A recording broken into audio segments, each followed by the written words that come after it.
ஐயோ, இந்த அனிமல்ஸ்க்கெல்லாம் என்னாச்சு? ஏன் இவ்வளவு சோகமா இருக்காங்க? ஆனா இந்த ஆன்டி எபினேசர் பயங்கர சந்தோஷமா இருக்கிறாரே. இந்த எறும்போட சந்தோஷத்துக்கு என்ன காரணம்னு பார்க்கலாமா?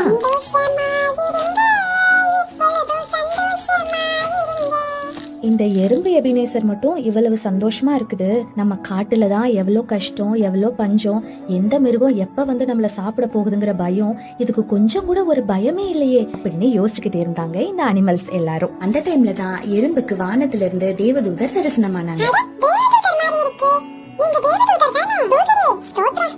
ஸ்தோத்திரம் எல்லாம் இருக்கட்டும், ஆண்டவர் உன் உள்ளத்துல இருக்கிறதுனால தானே நீ இவ்வளவு சந்தோஷமா இருக்கிற. உன் சந்தோஷத்தை உன்னோட நண்பர்களிடத்துல ஒரு நாளாவது நீ பகிர்ந்துருக்கிறியா? இப்பவே போய் உன் நண்பர்கள் கிட்ட சொல்லு, ஏசப்பா சொல்லிருக்காங்க, பயப்படாதே, நான் உன்னோடனே இருக்கிறேன் என்று. இத கேட்ட எறும்பு அவங்க ஃப்ரெண்ட்ஸ் கிட்ட போய், என்ன எல்லாரும் மன்னிச்சிடுங்க, நீங்க துக்கத்துல இருக்கீங்க, பயத்துல இருக்கீங்கன்னு தெரிஞ்சும் உங்க துக்கத்தை மாற்றனா பிரயாசப்படல. என் சந்தோஷத்துக்கு காரணம் ஏசப்பா தான். பயப்படாதே பயப்படாதேன்னு பைபிள்ல 365 முறை சொல்லப்பட்டிருக்கு. அதனால நாளைக்கு பத்தி நீங்க கவலைப்படாதீங்க, ஏசப்பா நம்மள வழி நடத்துவாருன்னு சொல்லி எறும்பு எல்லாத்தோட மனசையும் தேற்றுச்சான். பாத்தீங்களா, இன்னைக்கு நாம எத்தனை பேர் இப்படி சுயநலமா இருக்கிறோம்? அவரோட அன்பை நாம மட்டும் ருசிச்சு பார்த்தா போதுமா? ஆண்டவரை பற்றி தெரியாத நம்ம நண்பர்களுக்கு அவரை பத்தி சொல்லுங்க. நிறைய பேர் பயத்தோட நாளைக்கு என்ன ஆகுமோங்கிற பதட்டத்துல இருப்பாங்க. இன்னைக்கு போய் துக்கப்படுற உங்க ஃப்ரெண்ட்ஸ் கிட்ட சொல்லுங்க, பயப்படாதே, ஏசப்பா உங்களோட இருக்கிறார் என்று.